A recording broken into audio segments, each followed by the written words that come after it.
लोकायुक्त संशोधन विधेयक 2021 के पारित होने के बाद कांग्रेस ने मोर्चा खोल दिया है।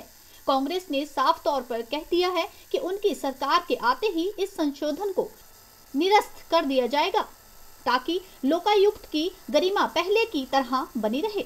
आपको बताते चलें कि शीतकालीन सत्र के चौथे दिन लोकायुक्त संशोधन विधेयक 2021 चर्चा के बाद पारित किया गया है। चर्चा में भाग लेते हुए कांग्रेस विधायक आशा कुमारी ने संशोधन को नियमों के खिलाफ बताते हुए सरकार पर अपने चहेतों को लाभ देने का आरोप लगाया है।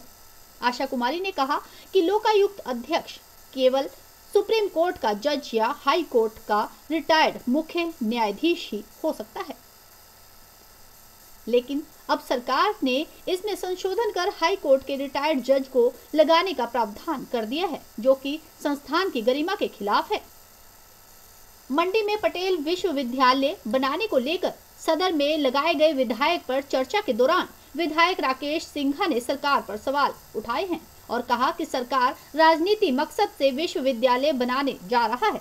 नियमों को ताक पर रखकर सरकार पहले ही एचपीयू में भर्तियां कर रही है। सरकार विश्वविद्यालय बनाए, लेकिन उसमें नियमों के अनुसार नियमित आधार पर टीचिंग स्टाफ की नियुक्ति करे। इसलिए मैंने कहा ये कॉन्ट्रैक्ट वाला सिस्टम नहीं चलेगा। एक तरफ से तो आप कह रहे हैं आप कॉन्ट्रैक्ट को खत्म करना चाह रहे हैं और दूसरी तरफ से आप संकेत दे रहे हैं इसमें कि आने वाले समय में जो आपके अध्यापक होंगे, प्रोफेसर होंगे, उनको ठेके पर भी रखा जा सकता है। इसलिए मैंने बांध दिया कोई भी नियुक्ति होगी वो आप रेगुलर बेसिस में करें और अगर अमेंडमेंट एक्सेप्ट करेंगे तो आपकी जो मंशा है साफ होगी। अगर आप रेगुलर बेसिस की अमेंडमेंट को एक्सेप्ट नहीं करेंगे तो आप एक प्रश्न चिन्ह के अंदर होंगे कि आप लोगों के साथ ठगाठोरी कर रहे हैं। इस बात को भी मैंने शामिल किया है। जो पेंशन के प्रावधान है उसमें मैंने कहा है कि आपको वो पेंशन देनी पड़ेगी उस विश्वविद्यालय के अंदर जब आप बनाएंगे जो लास्ट ड्रॉन पे प्लस वो जो 50% ऑफ द लास्ट ड्रॉन पे प्लस जो देने से रिलीव है वो आपको देना पड़ेगा। एक्सेप्ट करेंगे तो अच्छी बात है, तभी लगेगा जो मंशा इन्होंने जो कमिटी बनाई है उसकी सही दिशा में जाने के लिए अगर आप इस अमेंडमेंट को एक्सेप्ट नहीं करेंगे तब ऐसा संकेत जाएगा जो कमिटी आपने ओपीएस के लिए वो आपने जो गठित की है ओल्ड पेंशन स्कीम के को बहाल करने के लिए वो सिर्फ लोगों के आंखों में धूल झोंकने का नजरिए से की है, तो इस प्रकार की है। अंत में वो भी मैंने प्रश्न उठाया जो तुम कह रहे हैं गलत प्रोसीजर हो सही हो वो मान्य होना चाहिए। मैंने कहा नो, इस देश में कानून चलेगा और कानून के जो तौर तरीके हैं वो चलने चाहिए। इतनी बात कहकर मैंने अपनी चर्चा इस पर की है। देखिए, ये कानून जो है लोकायुक्त का, ये हिमाचल प्रदेश में one of the first states थे हम जिसने ये कानून बनाया था और वीरभद्र सिंह जी के समय में ये 1985 में कानून बना।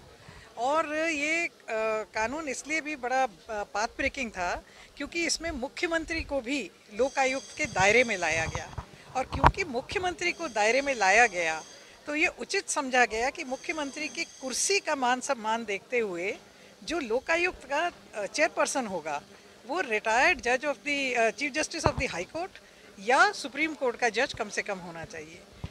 अब ये 4 साल से तो वैसे ही पोस्ट खाली पड़ी है और ये अभी लेकर के आए हैं अमेंडमेंट या इन्होंने पास ही कर ली है, ब्रूट मेजॉरिटी से काला कानून है ये भी। और इनका कहना है कि जज ऑफ द हाई कोर्ट, तो ऐसा नहीं है कि पूरे हिंदुस्तान में इनको कोई रिटायर्ड चीफ जस्टिस या रिटायर्ड सुप्रीम कोर्ट के जजेस नहीं मिले। ये किसी चहेते को लगाना चाह रहे होंगे, मगर एक चहेते को लगाने के लिए इंस्टीट्यूशन की गरिमा को गिराना ये गलत है। जब मुख्यमंत्री इस दायरे में हैं तो उनके इक्वलेंट जो चीफ जस्टिस या सुप्रीम कोर्ट का जज, क्योंकि सुप्रीम कोर्ट में जो जाते हैं वो बहुत सीनियर और एक कोलिजियम के प्रोसेस से जाते हैं, तो ये जो गरिमा जो है इंस्टीट्यूशन की इसको ख़त्म कर रहे हैं। इसीलिए हम लोगों ने वॉकआउट किया कि इस काले कानून को बनाने में हम हिस्सेदार नहीं हो सकते और निश्चित तौर पे जब कांग्रेस की सरकार बनेगी तो इस अमेंडमेंट को हम वापस लेंगे और वापस इसकी गरिमा जो है स्थापित करेंगे। एन स्टार न्यूज़ के लिए तपोवन से विजय सम्याल की रिपोर्ट। बनेगी तो इस अमेंडमेंट को हम वापस लेंगे